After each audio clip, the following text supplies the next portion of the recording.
Inflação em 2021, a gente tá perdendo a mão nela? Ela vai crescer e tomar conta das nossas vidas novamente?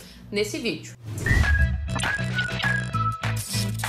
Oi, eu sou a Gabi. Se você é novo por aqui, gente, já se inscreve, ativa o sininho, porque isso ajuda o YouTube a entender que vocês acham meu conteúdo relevante e também dá aquela compartilhada, comenta o que você espera para 2021, porque o papo aqui hoje é sobre a inflação nos seus investimentos. Gente, apesar de fazer parte aí do nosso cotidiano, nem todo mundo consegue mensurar os impactos da inflação no dia a dia e quem dirá nos seus investimentos tanto de renda fixa como renda variável. Ainda mais nesse cenário de incertezas decorrentes dessa pandemia provocada pelo novo coronavírus. Sim, os efeitos eles podem ser aí os mais diversos, provocando aí impactos sobre a rentabilidade, o poder de compra da população, e por esse motivo eu tô trazendo aqui quais são as principais estimativas para a inflação em 2021 e como se proteger delas. Então vamos começar aqui. Qual será a expectativa para a inflação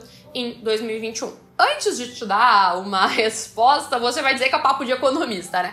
Mas a gente precisa destacar que não existe fórmula exata para determinar qual vai ser a inflação por esse próximo ano, principalmente em função dessa conjuntura de incertezas atuais. Então, lembrando, estamos vivendo aí uma pandemia que assola o mundo todo e a gente não sabe quando vai ter data para acabar e nem nada disso. Assim, né, pra gente obter uma previsão mais consolidada e segura, a gente costuma utilizar a ferramenta do Boletim Focus.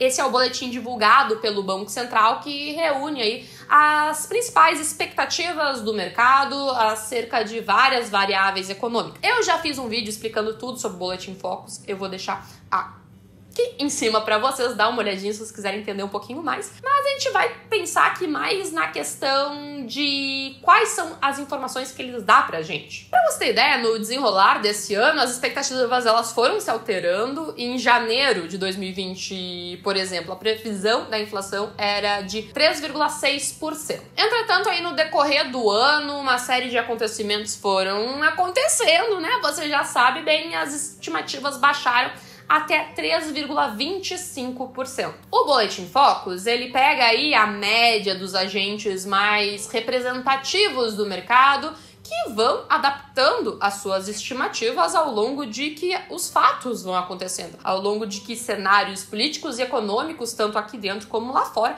vão mudando. Então, na imagem que eu tô colocando aqui na tela, você pode observar que em 13 de novembro de 2020, a expectativa da inflação do mercado era de 3,22%. Apesar de confiável, a gente precisa destacar que essa previsão ela foi realizada em um contexto econômico bem peculiar e diferente de tudo que já tinha se visto nessa economia. Eu tô falando sim da pandemia, então, em outras palavras, mudanças inesperadas relacionadas à pandemia, bem como mudança no contexto econômico e político, podem afetar diretamente a inflação de 2021. Por isso, né, que o Boletim Focus sai toda semana, com estimativas alterando, mas a gente pode ter um horizonte de uma inflação entre algo de 3,20 a 3,60, 70, talvez, dependendo da situação, beirando ali aos 4. E vale lembrar que em 2021 a meta de inflação é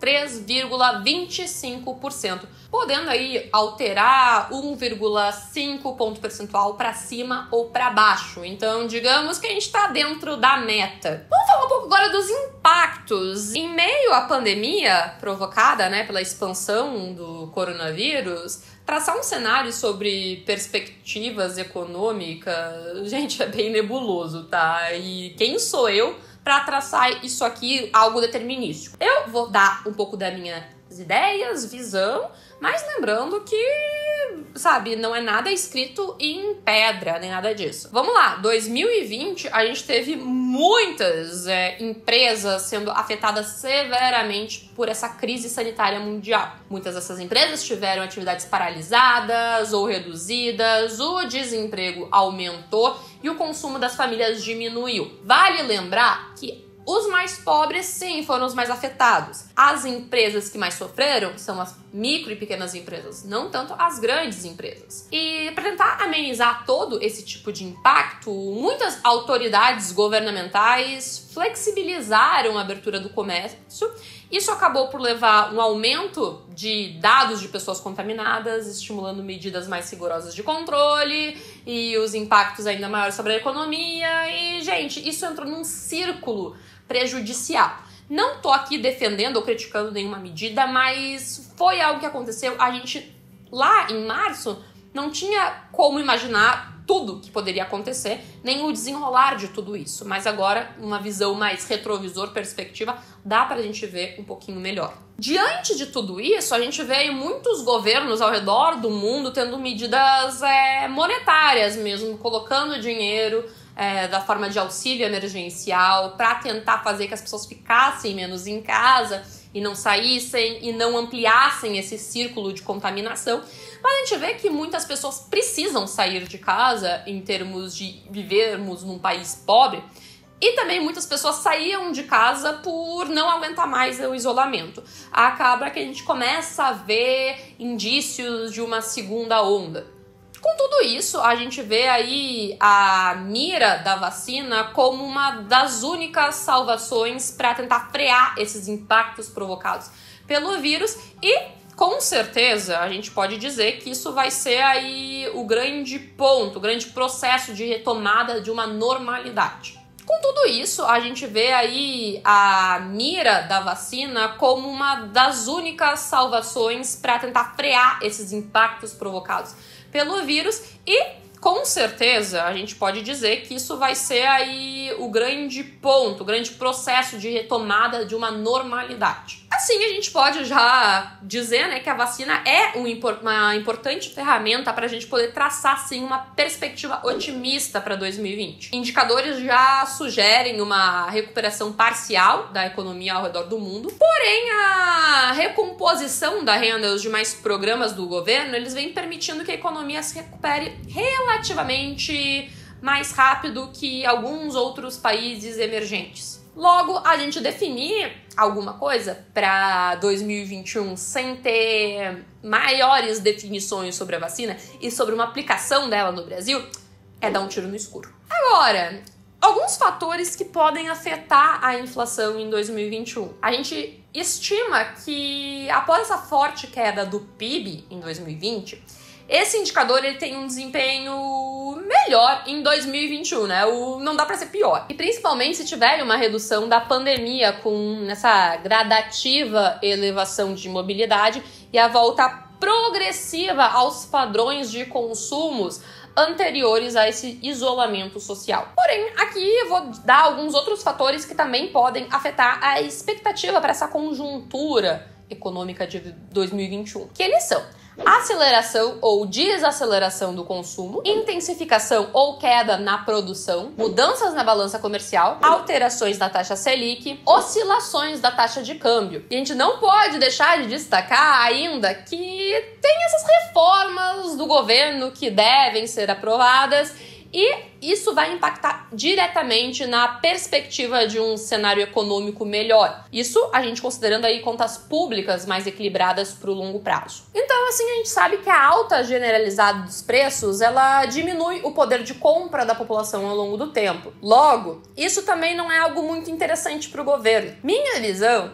é que o governo tem um alinhamento um pouco mais estrutural, digamos assim, de diversos partidos, sobre a necessidade de aprovações, medidas que vão auxiliar na manutenção dessa inflação aí nessa casa de 13,5%. Logo, também temos que o Boletim Focus, ele traz aí uma visão de aumento da taxa Selic, o que ajuda a diminuir e controlar um pouquinho mais a inflação. Agora, você que viu todo esse meu blá blá blá economês de perspectivas, você quer saber como que a inflação vai impactar os seus investimentos. E digo isso porque deixar o seu dinheiro em investimentos que tenham baixa rentabilidade, pode fazer sim você perder poder de compra nele, perder o dinheiro, perder o valor desse dinheiro ao longo do tempo. Isso principalmente se a inflação tender a subir e a Selic cair ou ficar nesse patamar mesmo. Eu acho que ela não cai mais e que ela vai aí no próximo ano subir para um patamar de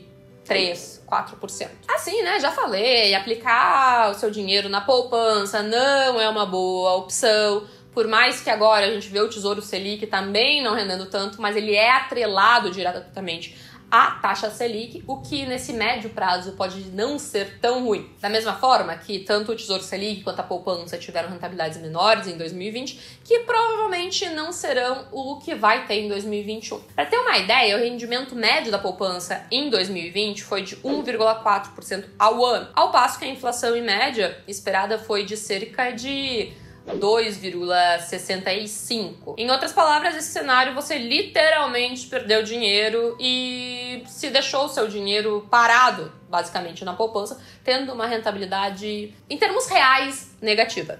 Pessoal, a minha visão agora, se você quer proteger o seu dinheiro da inflação no médio, longo prazo, você precisa investir em renda variável. Não é renda fixa atrelada à inflação. Isso pode ser algo utilizado numa carteira diversificada, mas o seu foco deve ser investimentos em empresas sólidas, estruturadas, que tenham aí um lucro líquido crescente que cresça acima da inflação. Eu já fiz um vídeo sobre ações para se proteger da inflação, eu vou deixar aqui em cima. Opa, aqui em cima eu sempre erro o local.